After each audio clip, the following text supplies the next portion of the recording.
Percents can be tricky because they kind of inherently involve word problems that we have to decipher and maybe try to form some kind of equation out of. But we do have kind of a limited number of situations that we can run into. So I want to walk through a few examples of each one. The first thing we need to be able to do, though, is express a percent as a decimal. A lot of times the formulas that we use or the way that this will work out is if we have the percents expressed in this way. So what I mean by this, if I have something like 28%, this is in like the percent form. If I want to convert this to a decimal, what we're technically doing is dividing by 100. But if I just imagine a decimal place here next to the 28, and I move it to the left 2 places, place my new decimal there, that will give me the decimal form, so 0.28. That's the equivalent of 28%. And this works both ways. So if I had 0.28 and I want to express it as a percent format, I would take the decimal and move it to the right instead of to the left. Mathematically, that means multiplying by 100. But we can view it as moving a decimal around. Another example, if I had like 30%, imagine moving that decimal 2 spaces to the left. It'll end up in front of the 3. You might see this expressed as just 0.3. We could have the 0 there too, but 0.3 works as well. Or what if it was like 7%? Have to be a little bit careful. We'll still move the decimal 2 places, but notice we move it an extra place where there's an empty space. So if you run into this situation, you can fill that with a 0, 0.07. And again, this goes both ways too. So if we see 0.07, we can convert it to the percentage format by moving the decimal 2 places to the right, 7%. Okay, so we'll need to do that if we're working with some percent formulas. So the first kind of situation we could run into, which is probably the most basic, is what is some percent of some number? Like we would fill in these numbers. So for example, I have what is 8% of 240? Oops. What is 8% of 240? So we need to figure out what kind of operation we should do. And we can treat this like a word problem and convert it into some kind of equation. What is? We're trying to find something. That's a good placeholder for a variable. Something is 8% of 240. The is in these statements is a good spot for an equal sign. Something is equal to something. 8%, let's convert that to a decimal. So imagining a point after the 8, kind of like our 7, we would move it 2 spaces to the left, place a new decimal. So 0.08. Of, in these situations, will mean to multiply.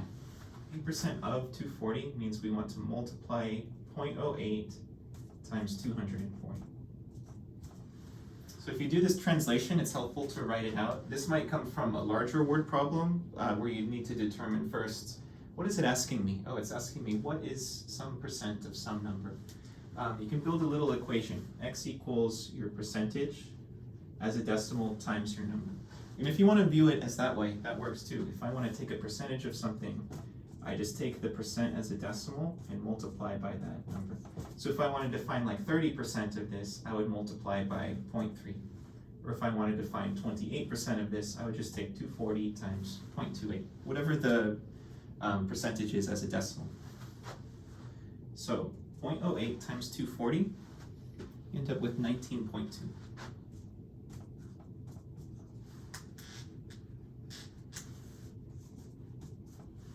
So 19, we can return back to the original question. 19.2 is 8% of 240. So there's some questions that you'll approach in this way, trying to find, given a percentage, what is that percent of some number? But we can flip this around. You can ask, blank is blank percent of what? We're changing what's unknown here. Like for example, I can say 24,000 is 15% of what number?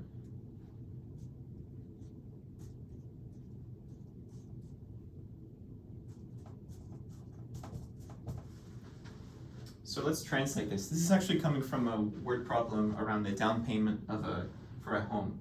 They say that you put down $24,000 and this is a 15% down payment. So what is the actual cost of the home? So we've kind of condensed that down. 24,000 is 15% of what value?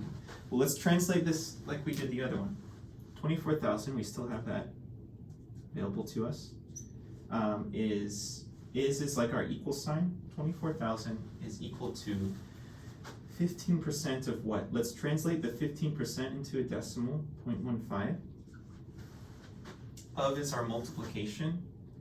And now we need to make a placeholder here, times just x.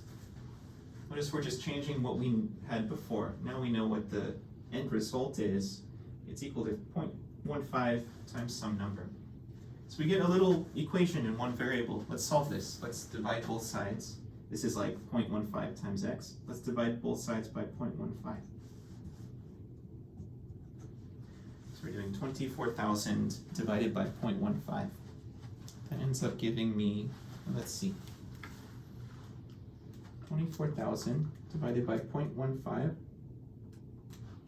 Yeah, I get 160,000. Shows up on the left side, but that's all right. So the original cost of the house was $160,000. Or we could say 24,000 is 15% of 160,000. So the situation of the problem will vary depending on your particular problem, but what I'm looking for is what kind of setup does it have? What is it asking me for? It's important to try to determine what the main question of the problem is. But we could flip it around a bit more. Let me see my example. This is, we can say, something is what percent of something. In this case, we're trying to find what the percentage is. So for example, I can say 24 is what percent of, let's say, 80.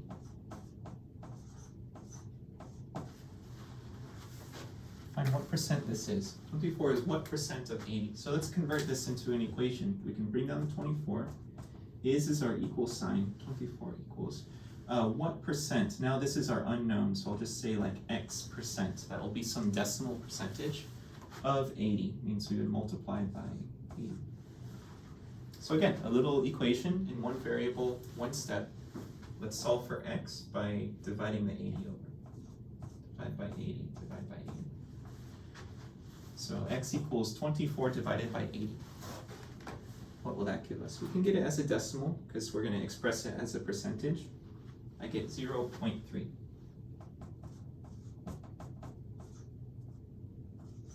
With these kinds of questions, you usually want to translate it back into a percentage. So let's do what we did here. We can actually see this example, but let's do it again ourselves. If I'm going from a decimal to a percentage, I'll take the decimal, move it 2 spaces to the right, and fill in any missing spots with a 0. So 30%, 0.3 is 30%. So be careful, you may need to translate it back into a percentage by moving the decimal. We can extend this a little bit farther if we have some question like this. Some old value is increased or decreased by some percent. So we have some old value. It goes up or down by some percent. Maybe something has increased by 30% after a year or something. What is the new value? What is it after it's increased or decreased by that percentage? So for instance, we can view this as a question around college tuition. Maybe in 2020, the tuition was $10,875. So I'll call this the old value. So it starts at some value, and then we're told that it increases by 25.8%. So 25.8%. So what is the new value? We need to find out. It increased by 25.8%. So this is going to add just an extra step in our process. Let's just first find out, well, what is the amount of the increase? The amount would be, we can view it as, what is 25.8% of our old value? $10,875. Well, let's treat it as one of our previous problems. what is some unknown is equal to 25.8%.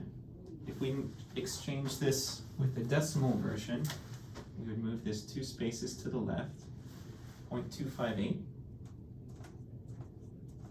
25.8% of, we'll multiply by, of this number, 10,875. Or we're just taking our number, multiplying it by our percentage as a decimal. So let's see what that gives me. 10,875 times 0.258. I get $2,805.75. And I have to be careful. It's tempting to stop here. I feel like we've arrived at an answer, but we're trying to say, what is the new value? What is the new cost of tuition? It started at this amount. It increased by this percentage. We just found the amount that it increased. We can call this amount of increase.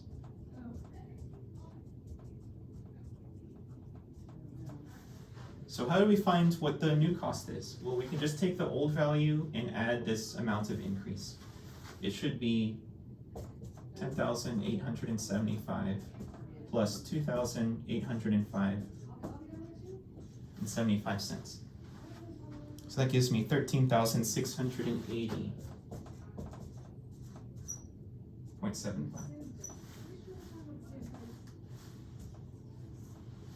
So this was our old value plus the amount of increase.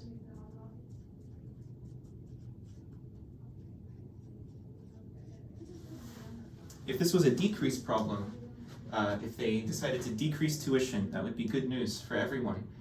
We would still find this percentage. We would just subtract instead of add. I would take my original value and subtract. I would call this the amount of decrease in that case. So let's all hope they decide to decrease college tuition.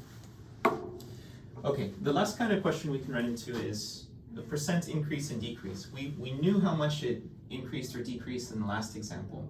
But let's say we want to find this percent, and we know some new and old value. The price has changed, but what's the percent of change, the percent of increase and decrease?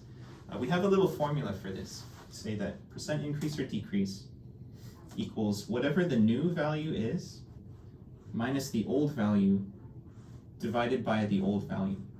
Let's try to use this in an example. Let's say the old value is 71.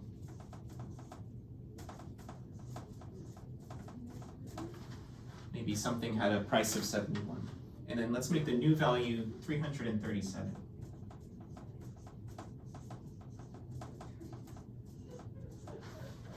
Maybe you purchased something for $71 at one point in time, and time has gone by and the value has increased to 337, a large increase. What's the percent increase? How much as a percent of the old value did it increase? So let's just plug into this formula.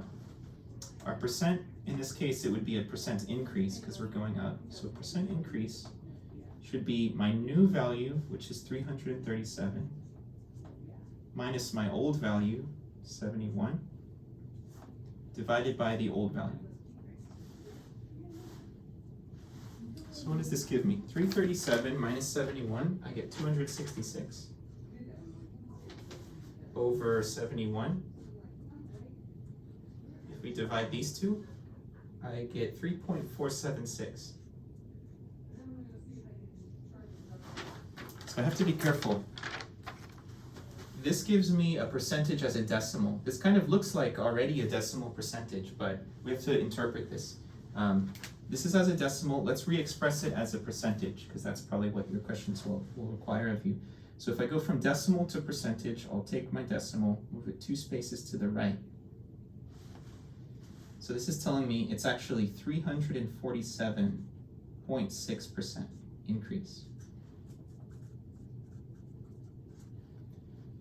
And that makes sense because it's definitely more than tripled. It's over 300%, it's gone up. So if we just had the 3.47, we would be giving, that's the decimal version, not the percent version.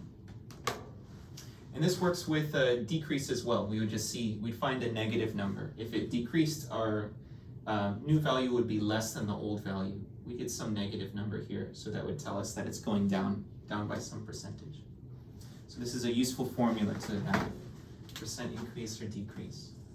New value minus old value over old value.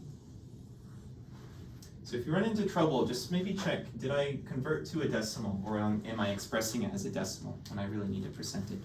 Sometimes that can be the trick.